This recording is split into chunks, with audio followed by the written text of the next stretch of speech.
Bonjour et bienvenue dans cette nouvelle présentation. Aujourd'hui, nous allons voir comment est-ce qu'on peut détecter très facilement les doublons ici en Excel. Ça peut être des matricules, ça peut être des codes, ça peut être par exemple des numéros de téléphone. Et vous voulez utiliser la mise en forme pour les détecter. Donc en utilisant par exemple la couleur de surbrillance, les textes en rouge. Tout dépend de ce que vous allez mettre comme condition, tout ce que vous allez mettre comme état. Alors à titre d'exemple, nous allons utiliser ce fichier ici qui concerne la gestion des codes des élèves. Je vais vous laisser le lien en description, vous allez pouvoir exploiter les fichiers. Donc, il y a possibilité de pouvoir détecter les doublons en utilisant la mise en forme et je vais vous montrer cela dans cette vidéo. Alors, nous avons eu l'autre fois à parler, par rapport à ces fichiers, on avait eu à parler comment est-ce qu'on pouvait mettre, détecter les échecs à partir de la couleur. Hein? On avait utilisé toujours la mise en forme, mais aujourd'hui, nous revenons pour détecter les doublons. La première des choses que vous devez faire, c'est tout simplement de sélectionner d'abord les matricules, le code ou le numéro de téléphone. Tout dépend de ce que vous voulez vérifier. Vous pouvez vérifier les noms, tout ce que vous voulez, c'est à vous de voir. Alors, la première des choses, vous sélectionnez d'abord la plage qui contient les codes, les matricules ou soit le numéro de téléphone. Vous sélectionnez. Et là, je peux remonter. Hop, voilà. Et dès que vous finissez, vous allez sur mise en forme conditionnelle, l'outil qui est là. Et vous prenez la rubrique là où c'est écrit règles de mise en surveillance des cellules. Et vous sélectionnez valeur en double. Vous appuyez là. Par défaut, donc, comme on a choisi valeur en double, on aura ici en double. Mais il y a l'option unique. L'option unique, ici, c'est pour juste, par exemple, vous voulez vous rassurer que vous n'avez pas répété. Vous n'avez pas répété, par exemple, vous n'avez pas répété deux matricules. Vous voulez vous en assurer. Vous pouvez utiliser l'option unique. Mais nous, comme on veut vérifier les doublons, on va tout simplement laisser en double.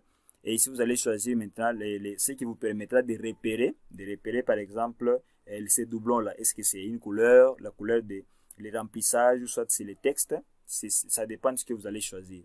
Alors moi, je vais tout simplement prendre le format personnalisé. Et là, je vais prendre tout simplement sur remplissage. Hein. Je prends l'onglet remplissage.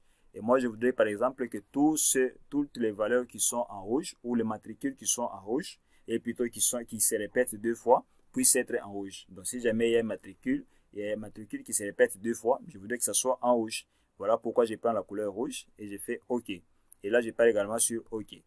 Et ici, vous allez déjà remarquer qu'il n'y a rien, rien ne se passe. Et bien, c'est tout à fait normal parce que si je descends ici en bas, donc vous allez voir qu'il n'y a pas de surbrillance en rouge. Hein. Tout ça, c'est pour vous dire que là, il n'y a pas de matricule qui se répète. Maintenant, prenons le cas où je modifie par exemple un matricule ici. Je mets un même matricule avec un autre. Par exemple, je mets F001 et puis je valide. Et là, vous voyez, il vient de me mettre les deux en rouge pour vous montrer déjà qu'il y a deux doublons. Donc, celui-ci et celui-ci, ça fait déjà deux doublons. Si par exemple, vous allez encore sur l'autre, vous écrivez encore même valeur et puis vous validez. Donc, EF001, vous validez.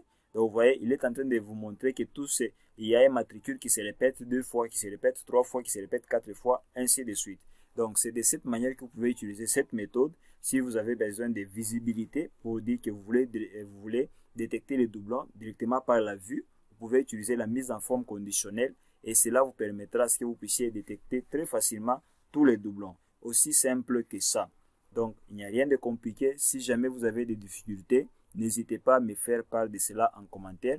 Je vais également vous laisser les liens en description pour que vous puissiez télécharger les fichiers et que vous puissiez aussi l'exploiter. Alors pour aujourd'hui, on s'arrête ici. On se dit bye pour la prochaine vidéo.